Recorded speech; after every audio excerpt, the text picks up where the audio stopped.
I'd like to introduce Cyan Hamden. She's an amazing artist and she's got her own studio upstairs. She's been painting for many, many years, and I've seen her art change dramatically, especially as her contact with spirit people and the Zetas has grown. So it's been a really lovely progression to watch the art as it's become more sophisticated. So, Cyan, there you go. Thank you, husband. All right, there we go. Of course, thank you for everybody to come along. I wasn't expecting to see half the amount of people interested in what I do, which is crazy. But okay, so as you're going to hear, my art is absolutely intrinsically linked to my spiritual development. Without that, I don't think I'd have the art that I do. It's quite simple.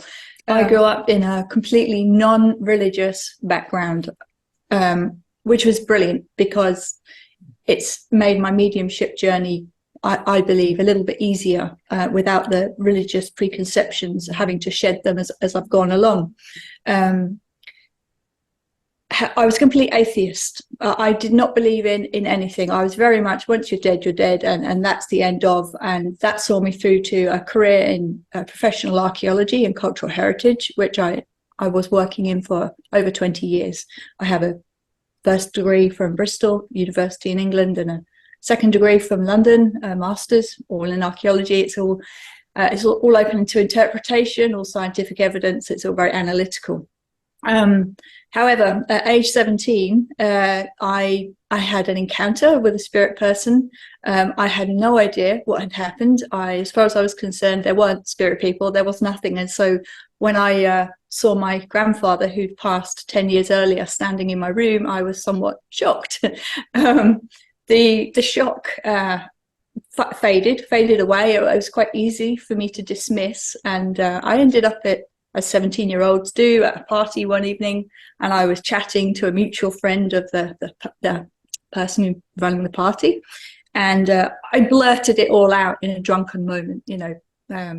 Oh my God, this happened. I obviously hadn't recovered, and her reaction, she was then shocked, and I was there going, oh my God, what have I done? I shouldn't have said anything. Everyone's going to think I'm a crazy Fruit Loop. Well, the reason the lady was shocked, or the girl was shocked, was because she had been told in her spiritual open circle that she was going to meet somebody who had had a big experience, had no idea what had happened, and she would end up explaining what she did to help the person. Well, I was the person. And so once she recovered, and then I recovered from all this shock going on, she basically recommended that I find a spiritual circle, open circle, to go and learn about what I'd experienced. And so I did that a few weeks later, and it literally just all unfolded from there. So these are some very early photographs. There's me looking very, very young. Oh my God, I don't know how many years old that photo is now, but as you can see, I started sitting for trance mediumship in my mid-20s, and progressed on to deep trance physical mediumship, needing a cabinet. That has kind of waxed and waned, the physical stuff, but the trance mediumship has always been there.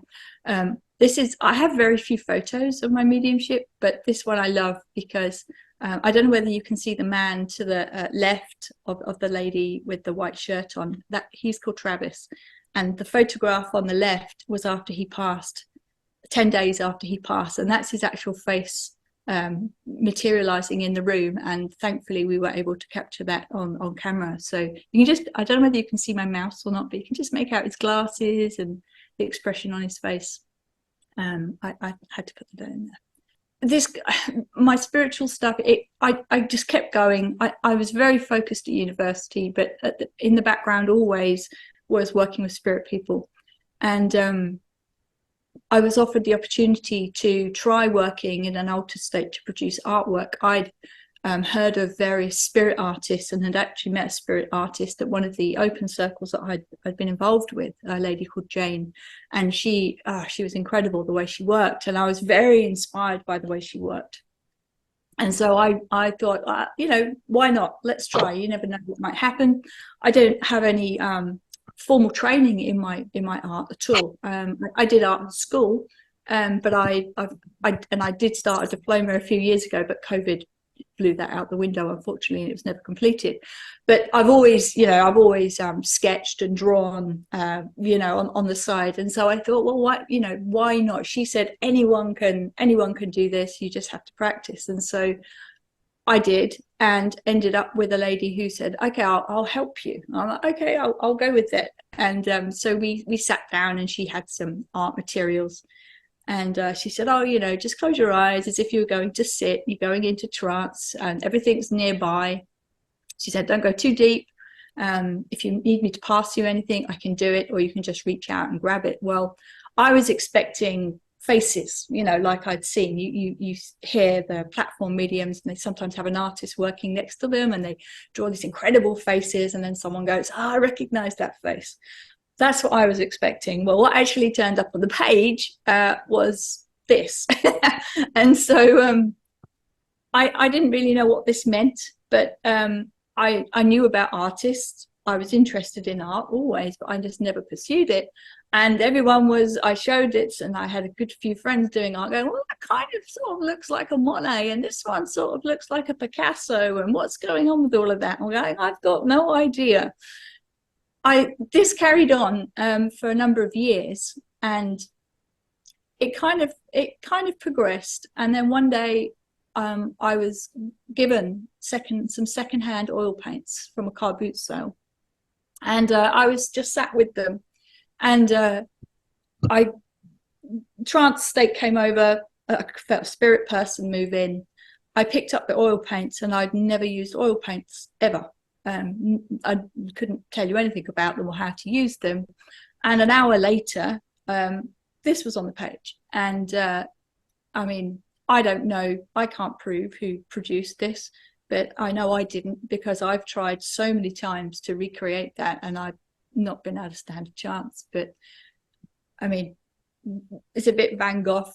Up to you to decide whether it is or isn't. I'm not going to say it is or it isn't, but it's got a hint of it. I mean, I've never created anything like it in my life, and I've never done anything since. So I was happy with that. Well, the spiritual development continued. My trance states got deeper and deeper, and any chance of doing spirit art with them went out the window. I was just too heavy.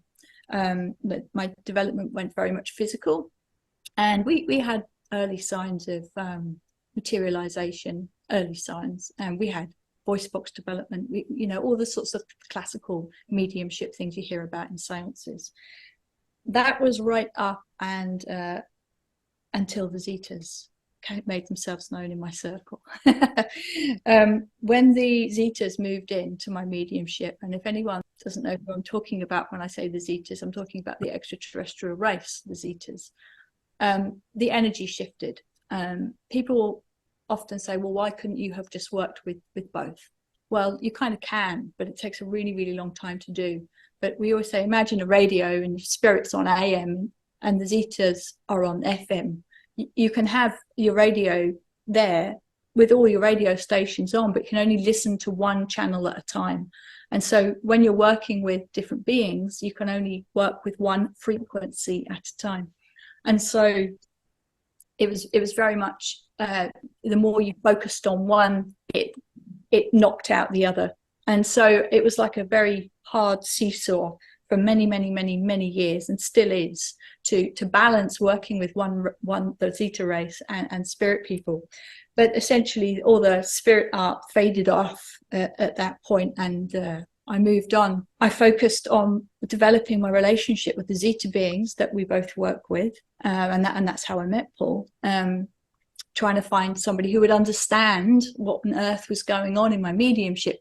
My sitters in my circle, they were used to seeing human faces transfigured over me, you know, people they recognized, and what they were seeing were like the beings from Communion, and you know, big black almond eyes, and nobody could understand what was going on. I found Paul on Robin Foy's PM for You website. I don't know, I think it was about 2008, 2009. And I was like, can you tell me what's going on? For anyone who doesn't know Paul has had a working relationship with the Zetas for a very, very long time. And he had a circle who had a group on this website, and he was helping people work through mediumship issues. So I contacted him. I was in the UK, Paul's in Australia, and the rest is kind of history, really, isn't it? But the Zeta, we realized the Zetas were also starting to channel their energy as I was working producing art. Now, I hadn't picked a paintbrush up, or I didn't really use a paintbrush much, but a sponge or my fingers into the paint. I hadn't done anything for years and years. And then all of a sudden, I really just felt this overwhelming urge to start painting again. And the painting at the beginning of the slide, the purple tree with the curly whirlies, that was the first thing I painted in years. I just had to do it. I just went with the colors or whatever. And then all of a sudden, the next thing, I'm painting obsessively, absolutely obsessively. And this is the first painting when we realized there's more going on. This isn't just a random collection of symbols and spirals and random colors. I mean, if you don't know what you're looking at, it looks like nothing. And I, honest to God, thought it was nothing. But Paul was able to identify within this scroll symbolism and stuff that had energetic content that he recognized. And from there, that's how it started with them. So when I talk about the artwork I do with the Zetas, visionary art, for me, it very much happens in one of two ways. Either it's like the last slide, and it's very intuitive. I do drop into an altered state, and I'm just guided and led to create shapes and patterns. I have no idea what I'm doing until it's done, and then it's just done. Or the second way that they work with me, and I kind of prefer this way, to be honest, is that they give me an image in my mind, and it's absolutely cemented in my brain, and I can't see past it. It's like it's in my third eye vision. And until I write it down, draw it, sketch it, just do anything with it, it will not go away. The second I've got it down on paper, it then leaves. And then I'm left with well, okay, now how on earth am I going to make this happen? I have got no idea. The reason now I've got hundreds of paintings, and I promise I'm not going to show you every single one of them because it would become very repetitive. So the ones I'm showing really are to show kind of a little bit about the process. I say they're highly constructed. They absolutely are highly constructed. Every element of this painting has an associated meaning. Nothing is here just because I felt like it. Like the three triangles are representative of the way the Zetas work. The blue is a more traditional color theory representation of calm, as is the color red. You know, the 3D pyramids are an absolute reoccurring geometric shape that I see with the race contact, and many experiences of extraterrestrial contact see geometric shapes. If you may or may not have watched the video that Wendy popped in the blurb for this, there's a full description about this painting, so I'm not going to go into it now, but it's representative of a series of events that Paul and I went through with the Zetas during the COVID pandemic. These are oils. So the intuitive stuff, I generally use mixed flow rate acrylics. It's all gallery professional quality and costs a fortune. I think artists are probably some of the most ripped off hobbyists on the planet in terms of the amount of money they have to spend on their materials. But these highly constructed paintings are generally all oil paintings. Now, this is the first oil painting I did since those sunflowers back earlier on. I have no idea how to use oil paint, so I've just had to manage it and work it out as I've gone along, look it up on the internet. I've learned that green professional markers tape is my best friend when it comes to lines, and of course race contact means there's a lot of geometric shapes, so it's like, and everything has to be very precise, so I can't get away with wavy lines. It just feels wrong and terrible unless they are specific, such as the wavy lines on there, but even then they have to be as precise as possible. The amount of tape I've got through is unbelievable. But the symbolism on the paintings is always very specific. Everything has a meaning. There is nothing here that doesn't have a meaning. The shade, the same 4 shades of the same color mix, for instance, that's very specific, and in this painting it represents frequency. The symbols, I mean, this painting is pretty much straight out the Primer of the Zeta Race. It's one of the books that Paul has given away for free for 10 years now, and where it talks about portals and convergence of frequency supported by symbols. And this is what this painting is all about. Nothing is by chance. This painting represents a rise in frequency. When Paul and I have both undergone, I'd say, intense training with Zetas, they talk about the up, or going up in frequency. And this painting was all about that. Again, it uses the triangle, and this way is a much more traditional use of a triangle. It's upward flow, upward movement. You've got the darker colors progressing through to light colors. And this one opens up to an expanse. Well, that expanse is when you've gotten to that high frequency state, and we refer to that as an expansive state. And so, you know, again, you see the same sort of use of symbolism through the paintings. Again, this is very sort of kind of a similar take on the other one, really, but again, it's all going upwards in frequency. This one's more about the human ascension and what people perceive as ascension versus what actually is. That is that we're all not dissolving into the 5th dimension, and then that we're all to use our own abilities, and that we have so many abilities that we don't use. This is what the pinnacle of the triangle is all about, really. It's coming into this understanding and expanded state of awareness as we are right now. The paintings, these images that they give me, oh my God, to try and recreate them, it can be really flipping hard work.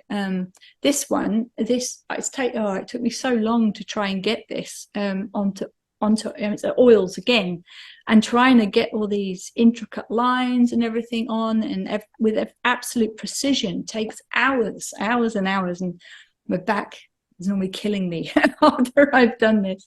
I use a lot of tracing, baking paper actually as tracing paper, and I used it as a template to get these lines on.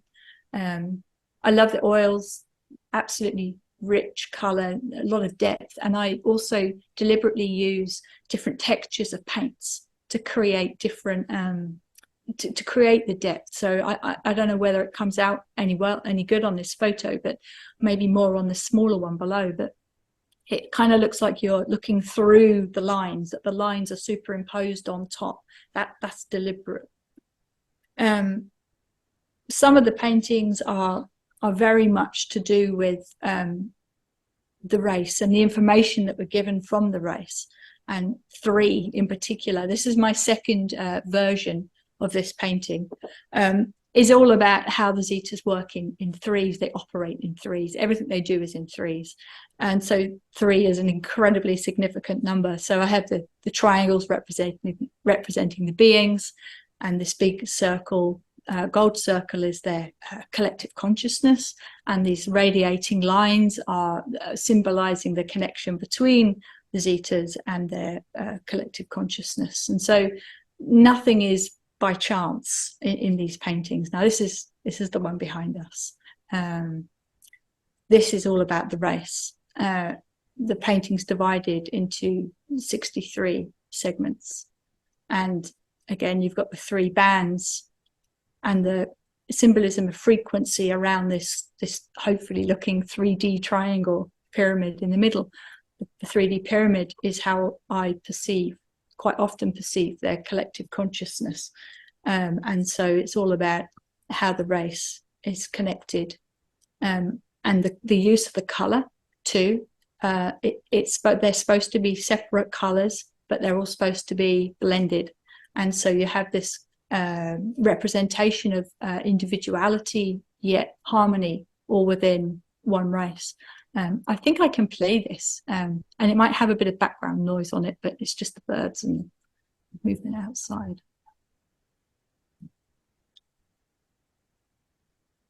Maybe you get a better sense of that 3D triangle in the middle. I don't know. I don't know how long gold oil paint has been around, but I love it. I get through tubes of the stuff. So these are the more intuitive, free flow paintings that I create with them. As I said, this is altered states work. And so when I'm creating these, they just happen. Trying to recreate them afterwards is pointless. I have tried so many times. The painting on the left, the darker one of the two, normally sits behind us. And so I have a lot of people saying to me, oh, can you paint me that? Can you do one just like that? Just like that. And I'm like, no, I can do my best, but it will never, ever look the same. I disappear. I'm gone. I'm really not there. I have everything with me and I just do it. It just happens. These are 3 small ones. They're created very much in a similar way. And it's all about just the flow of the paint. Now, as I'm working with this, their energy goes into these paintings. I'm always shocked at people's reaction to the paintings. I had an exhibition a couple of years ago. It was a group exhibition, and I had 5 paintings on display there. And it was like walking into a blast furnace. You walked into that area of the room, and these it was tangible, and people were just walking up to these paintings, not these ones, the other ones. They're much more constructed, those ones. And they would just be standing there, wouldn't they? And, one lady, she just was crying. She was just crying. I had another lady who was had a really peculiar reaction to one of them. Turned out that she's highly likely to have had contact with extraterrestrial races. People's reactions to the paintings are very strange, but a lot of people do use them for their own meditation work. This one in particular was a commission from somebody in Australia, down the bottom. We're at the top. She wanted, what I do with people specifically is they give me the symbols that are important to them, and I merged that with the painting as I go along. So these paintings are layered, absolutely layered. They're not just one coat of paint. She was very specific in how she wanted it, and so that's the constructed shape that you can see. Now, she also had a connection to the Zetas, and she wanted that energy in her painting, and so that's what I did with them. This was a kind of light altered state piece in that the energy it's like it kind of flows through you. With Reiki would be a good example. With Reiki, it's a very passive experience. You just become the vessel. The energy comes in and comes out, hands, whatever. It's kind of a similar process. You literally feel like the energy. I don't like the word channel. I think the word channeled or to channel or channeling has a lot of peculiar connotations these days, but you're a drain pipe for the energy coming in. She had colors, very specific colors she wanted to work with, and so I try and blend it all in, and I work with the person to get the result that they want. So all these little shapes and symbols and everything like that, that's all of them, but underneath there are the shapes from the symbols from the Zetas. I've recently started looking into digital art, and so this picture up in the corner is a not bad representation of what I often see transfigured over Paul when he's in trance as I'm speaking to the Zetas. That's maybe their skin color is not quite right, but that's kind of what they look like. This commission was this year, actually. It was February. Now, this lady works with the Arcturians. That was identified with the Zetas that we were working with, which was lovely. And the picture of the Arcturian being, hopefully you can see that there. It's covered up by everybody for me, but doesn't matter. That's how she shows herself. Now, this Arcturian being has been working with Paul for about a year. And I've seen her, you've seen her. She's evidenced herself in, oh my God, in the most crazy, unbelievable, awesome ways. We never really had much contact with the Arcturians, did we? And then all of a sudden we had a lot of Arcturian people turn up, and this being was helping with the connection, and she helped with this painting. And I don't know if you can or cannot get a sense of it, but the energy, when you look at this one, feels very different to when you look at the other one. I don't know, maybe it's just me, but I can sense the difference between the energy of that painting is strikingly different to the energy of that painting. Well, I remember when I brought this painting down, because my painting room's upstairs, to show Paul, because he hadn't seen it at all. And I hadn't told him that this Arcturian being had been working with me. And he looked at it and went, "That's an Arcturian painting." I went, "Yes, it absolutely is." That one flew over to the States and is safely mounted on the wall. God, I hate sending them in the post. It's terrifying. I can't underestimate how massive the art has played in my own spiritual journey. Absolutely huge. For me, it's a way to ground, it's a way to relax, it's a way to enable the spirit people to come in back in those early days. And it's certainly, I know it's been a massive connection point to the Zetas.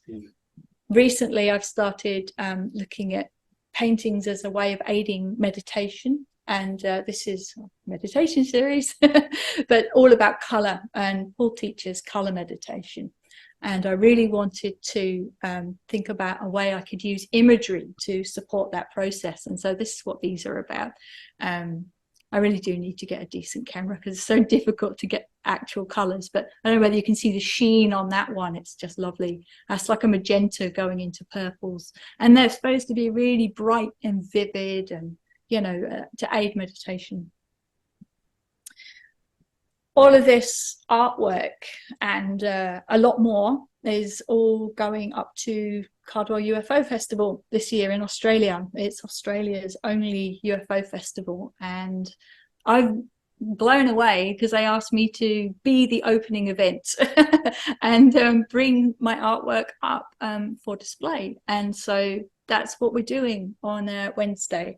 It's absolutely terrifying and exhilarating all at the same time, especially with no formal art training. I just hope it's not full of art critics and they're all going blah, blah, blah.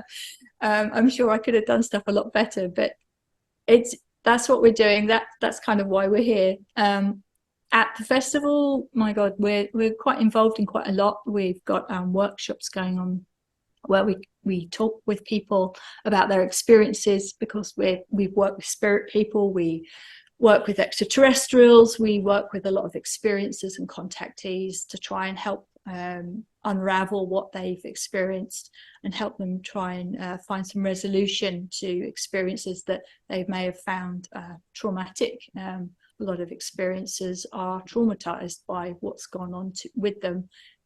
With all the Congress hearings, as we had a brief chat about earlier on, it's really opened the narrative, I think, for people to reach out now and say, hey, you know, I experienced all of this back in the 60s. I could never talk about it, but I can now. And Paul works with a lot of people, especially older people who just couldn't say anything back in the day. But now that they feel that they're more able to without ridicule and, you know, fear of being locked up sort of thing.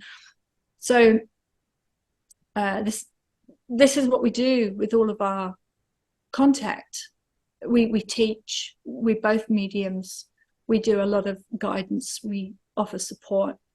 Paul's amazing at remote viewing. Oh my God. The Zetas have given so much training. We try and put it out there for people. So there we go. That's pretty much where I'm going to leave it.